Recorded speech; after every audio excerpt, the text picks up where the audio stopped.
రామరాజ్యములోన రంజిల్లె నీ నేత ఫలమిత్తు మా పాలి పద్మశాలి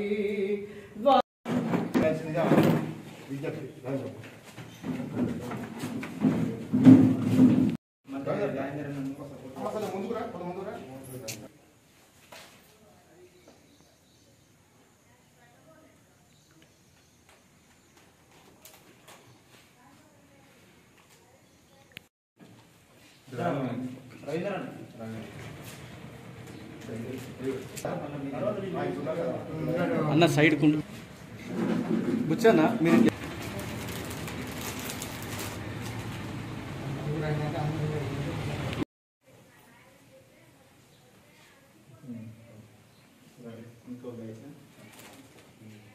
నెక్స్ట్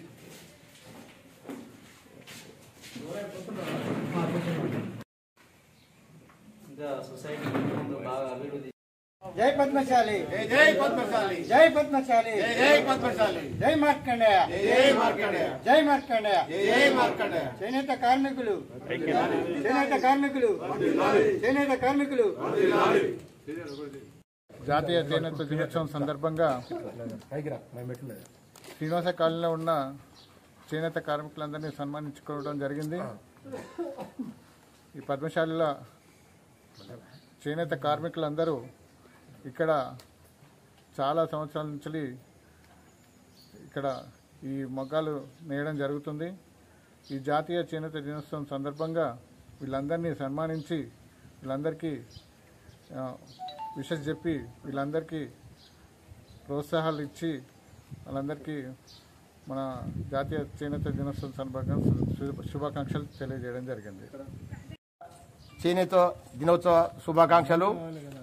మరి భారత ప్రభుత్వము ప్రధాని నరేంద్ర మోడీ గారు జాతీయ స్థాయిలో చేనేతను గుర్తించి ఇలా దేశం మొత్తం మీద 7వ తారీఖు నాడు జాతీయ చేనేత దినోత్సవం జరుపుకునే అవకాశం కల్పించినందుకు వారికి ధన్యవాదాలు తెలియజేస్తూ మా కుల బాంధవులందరికీ చేనేత దినోత్సవ శుభాకాంక్షలు.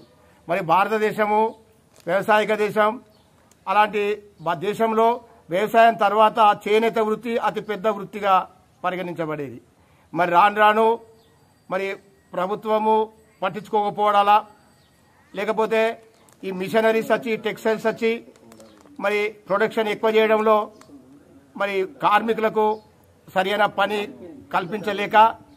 కల్పించినా సరైన గిట్టుబాటు లేక మరి కుల వృత్తిని కొనసాగించే అవకాశాలు చాలా తక్కువైనాయి. మరి అలాంటి సందర్భంలో ప్రభుత్వము ఏదైతే మిగతా కులాలకు కావచ్చు, మిగతా పనులకు కావచ్చు ప్రత్యేకంగా గుర్తించి వాళ్ళకి ఎట్లయితే ప్రోత్సహిస్తుందో అదేవిధంగా ప్రతి పద్మశాలీలకు ఒక కార్డు ఇచ్చి వాళ్ళందరికీ కంపల్సరిగా ఒక గౌరవ వేతనం ఇచ్చి ఈ వృత్తిని కొనసాగించాలనేది నేను ప్రభుత్వాన్ని విజ్ఞప్తి చేస్తాను. అలాగే 58 సంవత్సరాల 58 సంవత్సరాలకు పెన్షన్స్ ఇస్తాను, వృద్ధాప్య పెన్షన్స్. మరి 50 సంవత్సరాలకు చేనేత కార్మికులకు పెన్షన్స్ ఇస్తామనే స్కీమ్ ఉన్నదో మరి చేనేత కార్మికులే తక్కువ ఉన్నప్పుడు మరి కార్మికులకు ప్రతి పద్మశాలి కుటుంబంలో ఉన్న 50 సంవత్సరాలు నిండిన ప్రతి పద్మశాలీలకు 50 సంవత్సరాలు నిండిన వాళ్ళందరికీ మరి పెన్షన్లు ఇచ్చి ఆదుకోవాలని విజ్ఞప్తి చేస్తూ ఈ పద్మశాలి ఈ వృత్తిని ప్రభుత్వం ప్రోత్సహించాల్సిందిగా విజ్ఞప్తి చేస్తున్నాను.